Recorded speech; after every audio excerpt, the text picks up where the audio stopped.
Baik, bismillahirrahmanirrahim. Assalamualaikum warahmatullahi wabarakatuh. Alhamdulillah wa syukurillah wa ni'matillah wa ala alihi wa sahbihi wa mawala. Rabbi sahri sadri wa yassirli amri wa hlul uqdatam min lisani yafqahu qawli. Anda sekalian, semoga sehat ya di rumah. Alhamdulillah hari ini kita akan belajar kembali materi baru tentang membuat peta pikiran atau peta konsep. Nah, mungkin ini sudah tidak familiar, sudah tidak asing lagi ya, atau sudah familiar dengan Ananda sehari-hari ya. Nah, Bapak ingin mengulas saja ya apa itu peta konsep dan atau peta pikiran. Ya.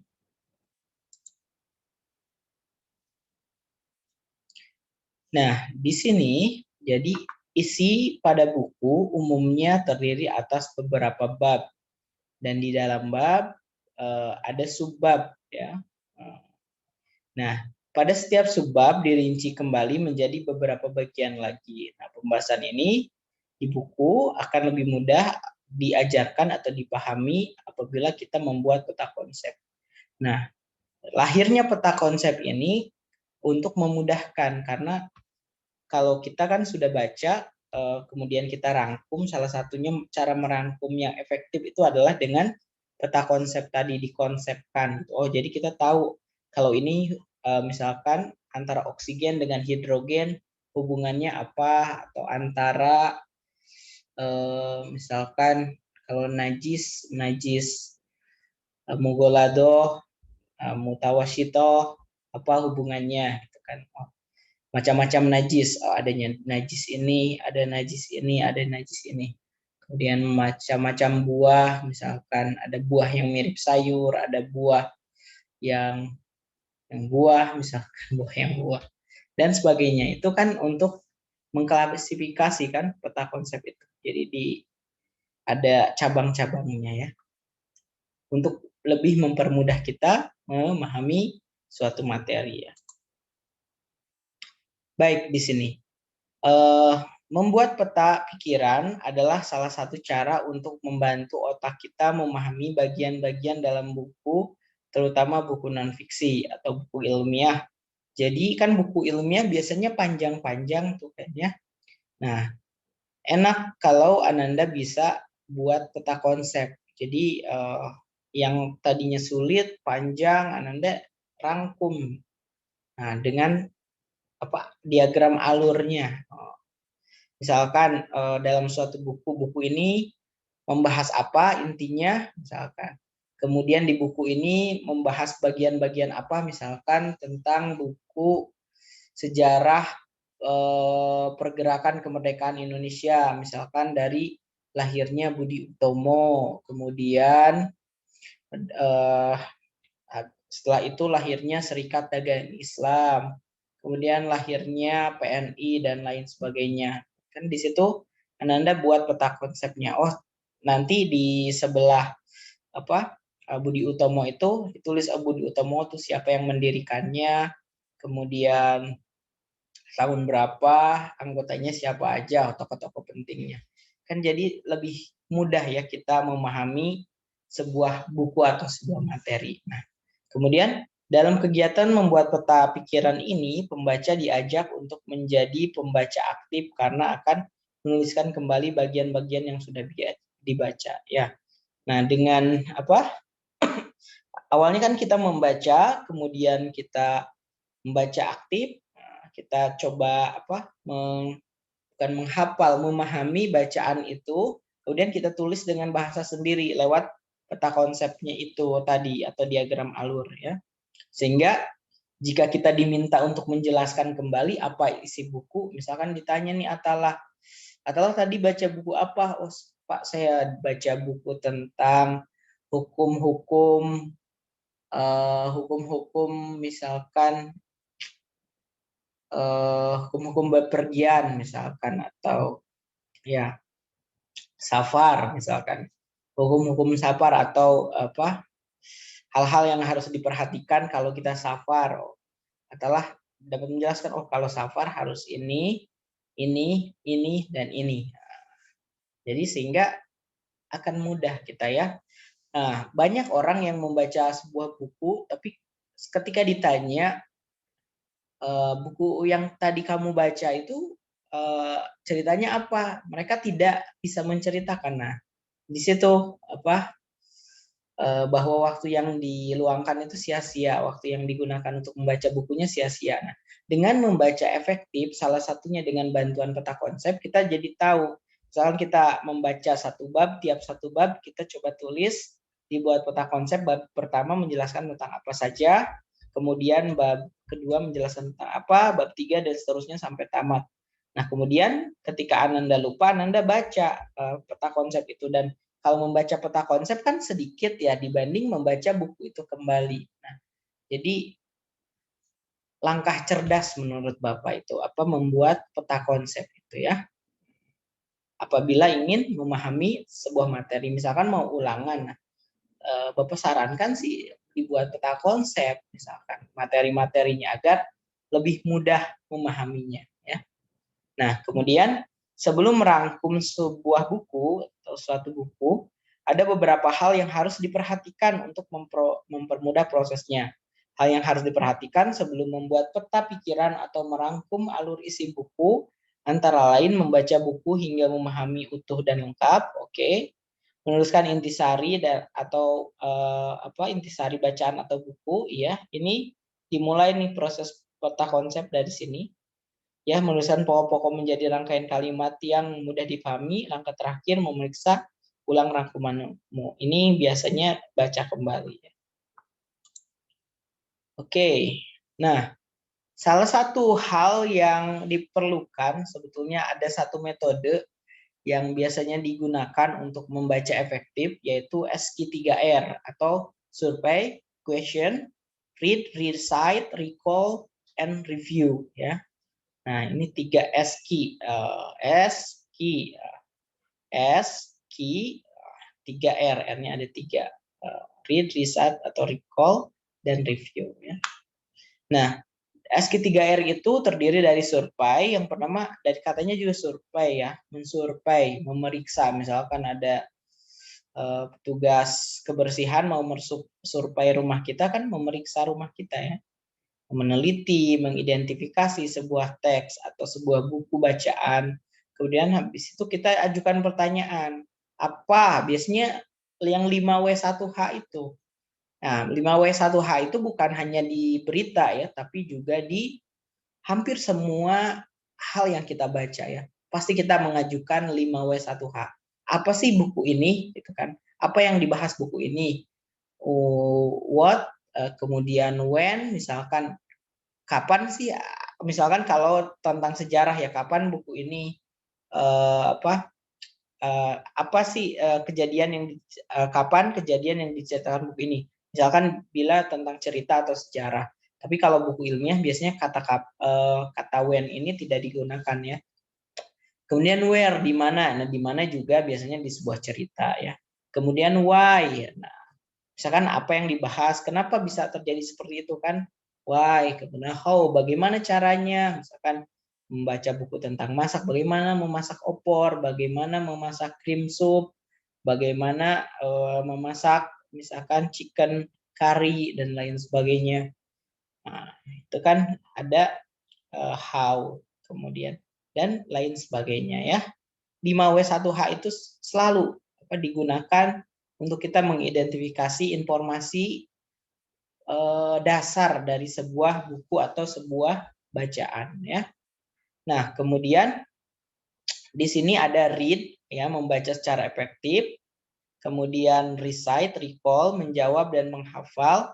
Recall itu kayak recall kan, kita recall menghubungi kembali kan, kalau arti dalam bahasa Indonesia ya, artinya coba kita mereview kembali. Misalkan kalau sudah selesai membuat catatan, kita coba review lagi, sudah betul atau tidak, apa sudah tercantum semua maksud dari buku itu atau bacaan yang kita baca atau tidak. Nah, juga ada meninjau ulang. Ya. Intinya review sama recall ini saling berhubungan ya. Baik. Nah, ini adalah contoh peta konsep ya, Ananda sudah familiar, Bapak yakin sudah beberapa tugas juga diberikan ya tentang peta konsep. Nah, jadi di peta konsep ini, misalkan di sini pengalamannya tentang apa nih? Tentang mendengarkan apa? Berupa penjelasan. Kemudian penjelasan tentang apa? Membuat denah sekolah. Nah, kemudian jadi makin ke bawah ini makin spesifik. Nah, biasanya ada juga peta konsep yang dari sini misalkan kan ini cabangnya 4, ada yang bercabang lagi di sini jadi 2, jadi 3 atau berapapun yang dibutuhkan ya. Nah, seperti ini asal-usul nenek moyang bangsa Indonesia. Awalnya dari mana? Nih ada 3 poin. Sebelum mengenal tulisan, terbentuknya kepulauan Indonesia, kemudian mengenal manusia purba. Di sini juga kalau ditengok dari corak kehidupan masyarakat praaksara, ada 3 hal yang perlu dikaji. Yang pertama pola hunian, berburu meramu sampai bercocok tanam, kemudian sistem kepercayaan pada masa praaksara itu. Kemudian perkembangan teknologi juga ada sekitar 5 poin.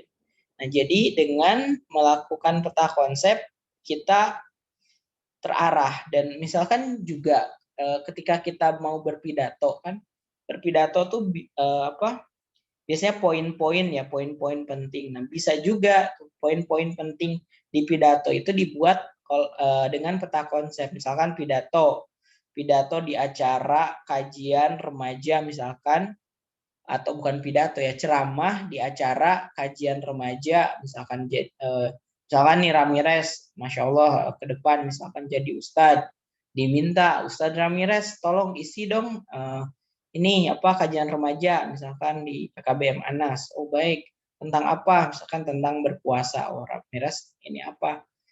Buat materi pertama Ramirez, Ustadz Ramirez misalkan oh ini kelas 8 ya, sorry. Misalkan Ustadz Atalah, misalkan nanti jadi Ustadz, insya Allah. Misalkan Atalah menjelaskan tentang puasa, Atalah klasifikasi hal-hal yang membatalkan puasa, kemudian Atalah juga ingin membahas tentang amalan-amalan yang disunahkan dilakukan pas puasa, utamaan bulan puasa kan nanti ada poin-poin, misalkan hal-hal yang membatalkan puasa seperti makan minum di siang hari dengan sengaja, kedua, ketiga dan lain sebagainya. Jadi enak gitu ya. Tahu juga bisa di PowerPoint. Di PowerPoint. Jadi misalkan PowerPoint juga bisa dikatakan peta konsep, tapi peta konsep yang tertulis ya, lebih banyak tulisan gitu kan. Nah, kalau di PowerPoint banyak tulisan itu kan bukan PowerPoint namanya, tapi Power Word. Nah, kekuatan tulisannya. Kalau poin-poin sedikit saja. PowerPoint itu hanya untuk acuan untuk kita agar kita tahu, oh saat ini kita harus membahas tentang apa.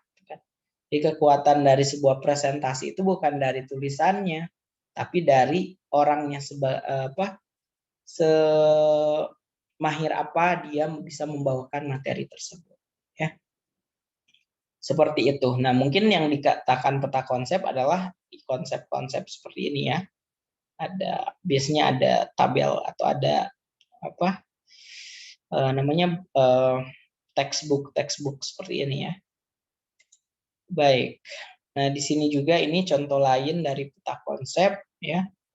Di sini perubahan masyarakat masa penjajahan dan tumbuhnya semangat kebangsaan. Nah, dari kedatangan bangsa barat, latar belakang, proses kedatangannya, kemudian kondisi masyarakat pada masa penjajahan, ada beberapa di sini, ada monopoli dan adu domba, kemudian ada kerja paksa dan lain sebagainya, kemudian ada semangat kebangsaan di sini yang ingin dijelaskan tentang latar belakang, tekad dan sumpah pemuda dan lain sebagainya.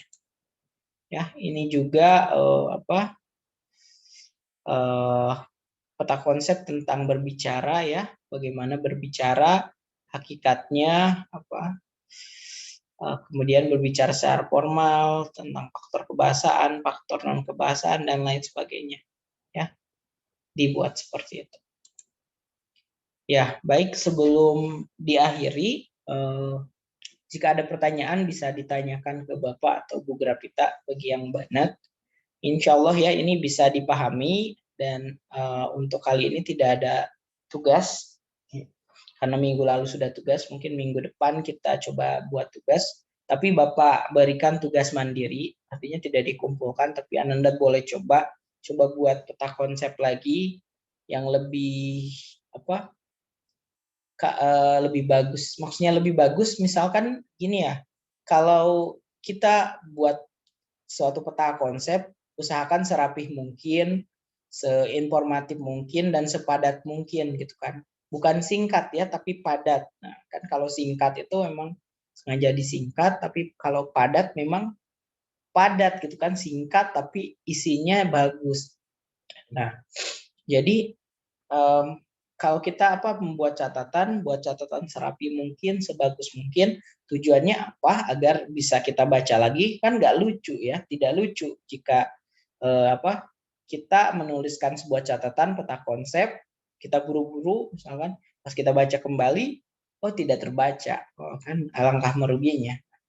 Jadi buat sebagus mungkin, misalkan ada tuh ananda-ananda yang rajin, misalkan buat peta konsep sampai diwarnai, Pak Tatang tanya gitu kan ke beberapa ananda itu kan, Mbak anak itu, kenapa ini bagus amat ya buat peta konsepnya? Iya Pak, katanya untuk ini biar pertama semangat belajar gitu kan. Kalau lihat kan indah peta konsep yang dibuat atau tulisan catatan yang dibuat, kita jadi semangat belajar gitu. Oh iya, iya. Mungkin bisa juga Ananda contoh, tapi itu nggak wajib ya. Yang terpenting adalah informasi yang kita baca dari sebuah buku bisa kita dapatkan.